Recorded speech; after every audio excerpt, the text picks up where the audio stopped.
single Jew to be left there. That's 2,000 years ago. That is what happened in the year 70 after Christ. Now, on that strength that they were living there 2,000 years ago, now they are going to uproot the present people. And they say, this is our land, this is our home. So this young Jew, he cries, he bewails about his own people. He said, how was it possible? I wondered, how was it possible for people endowed with so much creative intelligence as the Jews? Wallah, there's no exaggeration. This man, he's a Jew, he's praising his own people, but there's no exaggeration. He says, so much creative intelligence as the Jews. To think of the Zionist-Arab conflict in Jewish terms alone. Did they not realize that the problem of the Jews in Palestine could, in the long run, be solved only through friendly cooperation with the Arabs? Couldn't they think? Were they so hopelessly blind to the painful future which their policy must bring, to the struggles, the bitterness, and the hatred to which the Jewish island, even if temporarily successful, would forever remain exposed in the midst of a hostile Arab sea? And how strange, I thought, that a nation which had suffered so many wrongs in the course of its long and sorrowful diaspora was now in single-minded pursuit of its own goal, ready to inflict a grievous wrong on another nation, and a nation too that was innocent of all that past Jewish suffering. Such a phenomena, I knew, was not unknown to history, but it made me nonetheless very sad to see it enacted before my eyes. This is how this Jew cried, what this was going on. Now, how is all this possible? That a people with such great intelligence, they can't see what they are doing, the injustice that they are committing. They can't see. You see, it can happen, and it has happened again and again. People can be programmed, brainwashed. We all get brainwashed. Everybody is trying to brainwash us, trying to give you their point of view. This is natural.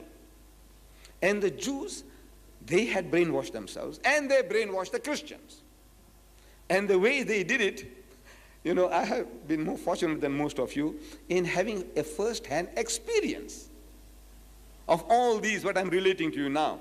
You see, I have been working for the Jews. I worked for a Jewish firm which today has more than 125 branches in South Africa, Beer Brothers. At the time when I was working for them around the 50s, they had 9 establishments. 9. Today, it's a millionaire thing, a billionaire concern. They have more than 125 branches in and around South Africa. Perhaps they have something in Cape Town as well, Beer Brothers. I worked for them. So you might say, well, they must have paid you, to say what I'm saying. I said, no. Allah is my witness that what I'm sharing with you is the actual factual happenings, and the reasoning and the discussions, the dialogues I've had with the Jews. My boss, Mr. Bernie Beer, he's now in Israel. He's settled down there now, Bernie Beer. He calls me one day. I was a dispatch clerk in this firm in West Street, Durban. So he called me one morning. He said, Deedat, he says, I have a Jewish couple from the Argentina, and I would like to take them to the Indian area, give them some Indian meals, food, and show them the Indian area. What would you suggest? So I said, there is a Goodwill Lounge in Victoria Street, Durban. But I said, the only thing Indian about that is the curry powder they put into the curry.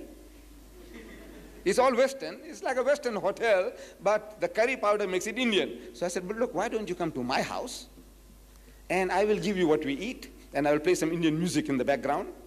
Then I will take you to the mosque, and that will complete your mental picture of my people, our people, the Indians.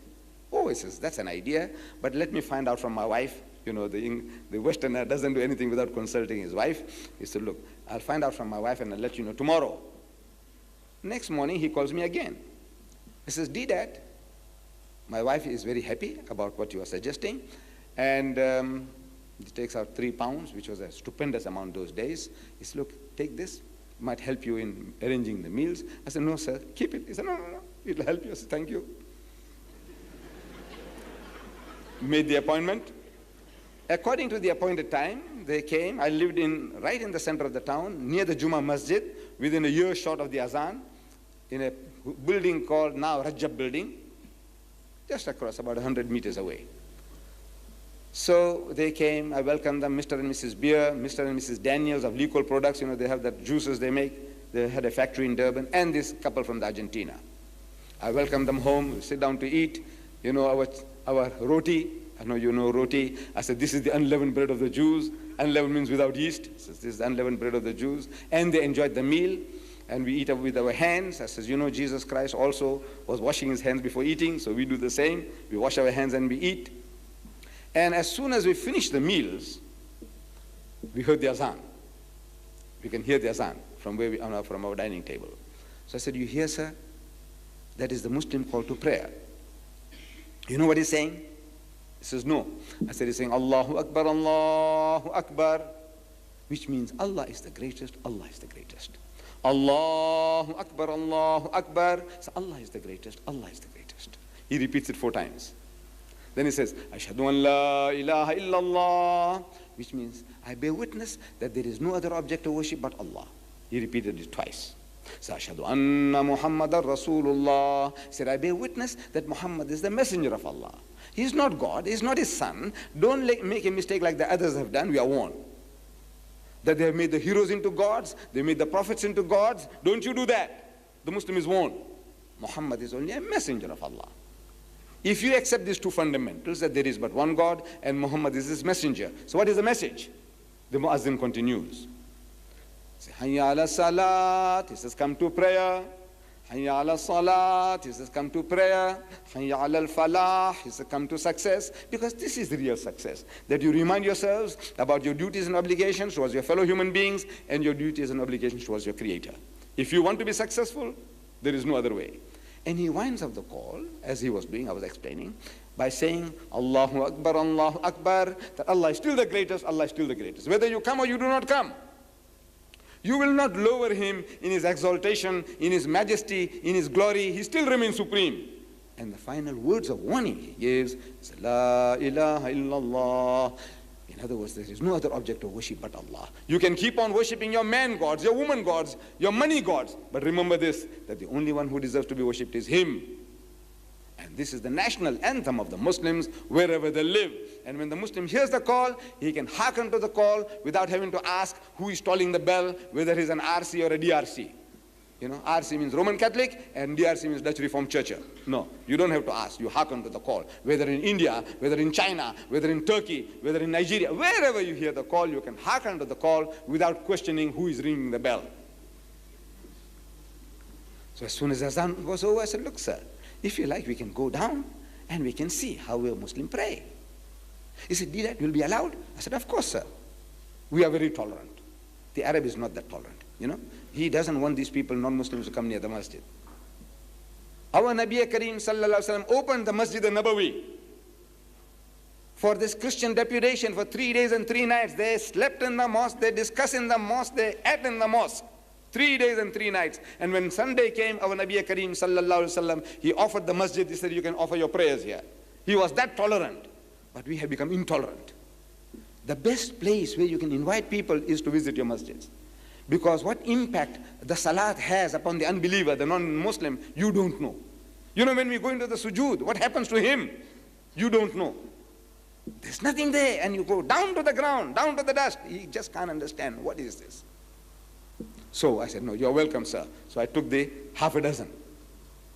Mr. and Mrs. Beer, Mr. and Mrs. Daniels, and the Argentinian couple. When we reached the masjid, I said, please take off your shoes. I know it's an inconvenience we are causing the people, but it has to be done. So I said, do you know why you're taking off your shoes, sir? He says, no. I said, you remember when Moses was on Mount Sinai, God spoke to him and he said, draw not nigh hither, put off thy shoes from off thy feet, for the place whereon thou standest is holy ground.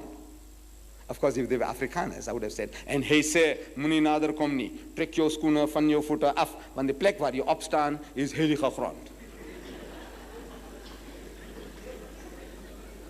And if they were Zulus, I would have told them, wathi ungasondeli lapha, khumule izicathulo zakho ezinyameni zakho, ngokuba indawo umi kuyo ungumhlabathi ongcwele. I tell you, there is no better way of explaining than from his own book of authority. You see, instead of telling the old-fashioned way, my father used to do, he says, you know, you people, you go to the toilet, lavatory with your shoes, same shoes you go to the church, you got no respect for the house of God, but we are a nice, clean people. Look, it's true. But if you can kill the snake without breaking the stick, why not do that? Show him, this is from your book, sir, and we are honoring those commandments. I said, before we go into pray, we make ablution, wudu, you say abdas. I says, you know, sir, there are 3 good reasons why we do that. Number 1, purely from the hygienic point of view, I says, no one is going to find fault with a person who washes himself 5 times a day. It's a good hygienic practice. And they all nod their heads. Whether Jews or Christians, they all nod their heads. It's a good hygienic practice. Number 2, I say it serves certain psychological purpose, meaning it prepares the man mentally for prayer. Not washing because you're dirty, but you're going to present yourself before the Lord. And number 3, I said this is also another commandment given by God Almighty to the holy prophet Moses. In the book of Exodus, that is the 2nd book of the Bible, it is written, and Moses and Aaron and their sons washed their hands and their feet thereat, while Arabs see, and how strange. I thought that a nation which had suffered so many wrongs in the course of its long and sorrowful diaspora was now in single-minded pursuit of its own goal, ready to inflict a grievous wrong on another nation, and a nation too. This man, he's a Jew, he's praising his own people, but there's no exaggeration.